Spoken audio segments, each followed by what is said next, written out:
When it comes to managing your money, people can make it incredibly complex where it doesn't need to be. When you look at a lot of the basic steps of money management, it is understanding exactly what you get paid, where your money goes to, and what expenses you have, and what you have left over, which systematically can be incredibly easy. In today's video, we're going to be looking at 7 easy steps to manage your money, and this starts with a budget or a spending plan. Now, this, of course, really breaks down where your money is going. You get X amount of dollars. You can work overtime, you can have a side hustle, you can make extra money any way that you can, but ultimately, the money that you get, the income that you earn minus the expenses that you have is going to give you a bucket of whatever you do have left over. This can be used for a couple different things, including building up an emergency fund. You can use it for debt repayment. You can use it for investing. You can use it for savings. A lot of different things that you can do this, but you have to know exactly where your money is going. It is really fundamentally, when it comes to financial education, when it even comes to financial counseling, it is the fundamental step of knowing exactly where your money is going.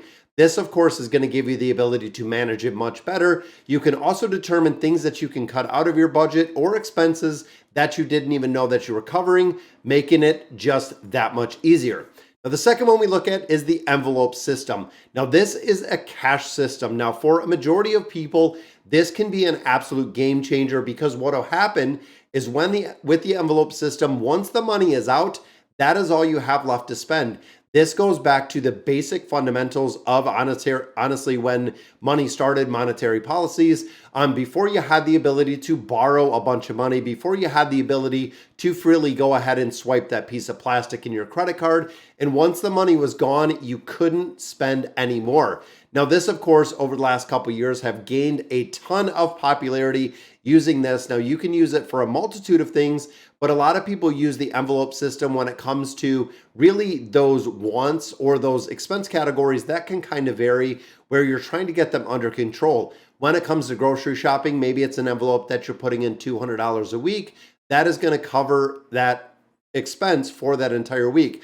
Now, this gives you a lot of options if you are using the envelope system. You can look for discounts, you can look for coupons, you can bargain shop. There's a lot of ways that you can stretch your money that if you're going in and you're just swiping that credit card or swiping that debit card, majority of people won't look at and won't really understand exactly where it's going. Also, trying to really play a game with yourself to be able to have some money left in that envelope at the end of the week. Again, that can go into the debt repayment category, that can go into the emergency fund category, really making a game-changing difference when it comes to managing your finances. Now, the third one we sit, and again, this is super fundamental, is saving for emergencies. What is going to happen in the common scenario that I see in my financial world is when one domino falls, when something happens where someone has an emergency, they go right back to borrowing money, which means not only do they borrow the amount of money that was needed to cover the emergency, but they might spend the next 2, 3, 6 months paying that off, meaning they're paying interest on top of whatever the emergency was, further kind of tumbling that snowball down a hole, meaning that they're paying back much more than they borrowed. With life, it is unpredictable. There is going to be a time, I can guarantee 100% of the time, and usually I don't make a guarantee like that an emergency will happen to each and every one of you in a course of time. Don't know if it could be a year, could be 3, could be 5, could be tomorrow, but there's going to be a point where you're going to need the money from that emergency fund, and being able to actually pay that off versus going back into the debt cycle and going into the borrowing cycle is what we're trying to avoid here. Because of course, if you've seen debt, especially when you look at high interest debt, it is very expensive. When credit cards are running 22, 25, 30% interest, it is incredibly expensive if you do have an emergency that you have to cover with the money that you have in there. Number 4, we get into paying off the debt. Again, in the same hand of building that emergency fund is being able to pay off debt. Now, paying off debt really does twofold. Number 1, you're not paying the high interest debt. As you continue to use that snowball method or the debt avalanche, as you're paying down that debt, as the balance gets lower, you're going to be paying less in interest, which means if you're keeping up the exact same payment, it is going to snowball faster and faster and faster as you're paying that off. Now, the second fold is once you get to the point of eliminating some debt, let's say you have 5 credit cards, you're really focused on the one with that lowest balance. Once you go ahead and make a couple payments, you knock that one out. Now you're down to 4 credit cards. just like dominoes. Then as you're doing the same thing, rolling in that payment, making sure that you're really pushing as much money as you can towards that debt. Then you get to 3 cards, then you get to 2, then you get to 1. All of a sudden, you have no more debt, you have no more credit card debt. And again, looking at that, the high interest debt or the high yield debt is what you want to pay off first and what you want to eliminate first. This, of course, is going to free up your cash flow. Now, again, cash flow, this is the point you want to build your emergency fund. This is also the point if you have any other debt, you're going to continue building it out. And this is also the point where you want to get an emergency fund to a certain level, which is going to be your 3 to 6 months of salary or your 3 to 6 months of expenses, to make sure that you're not going to go back into debt. That is what I hate seeing, guys, is a lot of people will be close to getting out of debt. They'll actually get out of debt sometimes. Then they go right back in debt because emergencies happen, or they do a consolidation loan. And again, I see this a lot of times. They'll do a consolidation loan. Everything that they have credit card wise is in one little bucket. We have it over, let's say, 3 years. We have a systematic plan to pay it off. All of a sudden, they start racking up some more credit card debt because the spending habits haven't been really established that the credit cards are a non-negotiable. So now we have this unsecured loan that they have consolidated for their debt, but now they have 2 or 3 credit cards, if not more, that they've racked up. Within the next 2 to 3 years, they are right back doing that consolidation loan because they've lived outside of their means and now they have a ton of debt again. And it is kind of rinse and repeat with the cycle. A lot of people wonder why they never build wealth. This is the exact reason, guys. When you're putting away and giving away, 20+% interest on a credit card that you're carrying a balance, you are literally giving away the money that you could be saving for yourself, unfortunately, to those credit card companies. Number 5, we get into investing wisely. This is one of the biggest things when you see the video on the VOO and the VIT and the VUG, all of the Vanguard funds that we just talked about. Investing, making sure you start off your retirement accounts, making sure that 401k is there, that IRA is there, the HSA if you qualify. Have to make sure that you're in solid investments. And remember, investments are a long time. I want you to have a well built out emergency fund and also that debt being eliminated before you start getting into those investment accounts.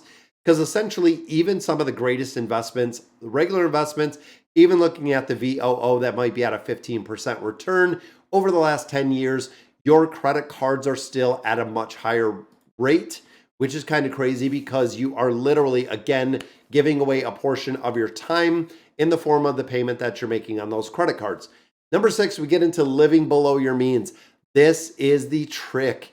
When you look at anyone who has acquired wealth and acquired wealth really on a massive basis, living below your means is huge.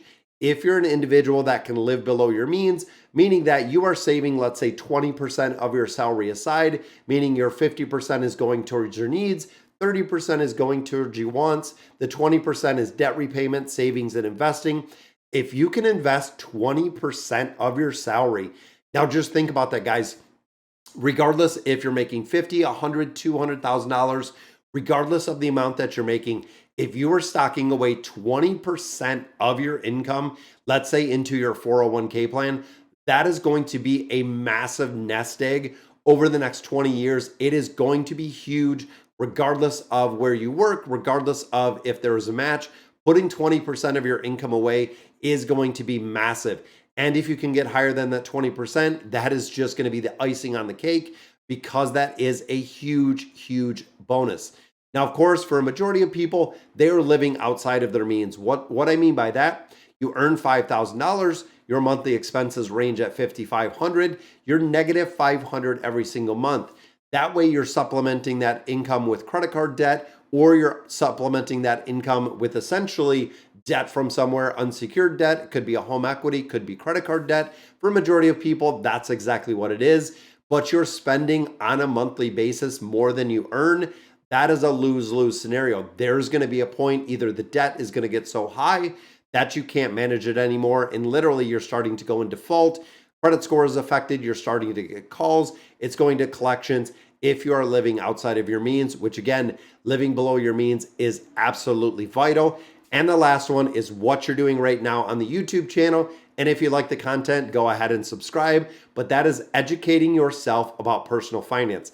Now, when it comes to personal finance, when you look at YouTube, when you look at Instagram, when you look at TikTok, when you look at the news, when you Google, you can take the time and effort to understand personal finance and understand every single aspect of it. And guess what? Only thing it costs from you is time.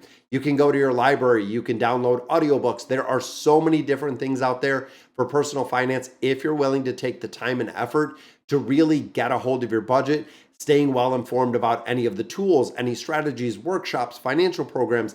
Even a lot of things that are offered in the community are entirely free because people don't want you in debt. And of course, debt can be very detrimental, not only for your well being, but also when it comes to relationships.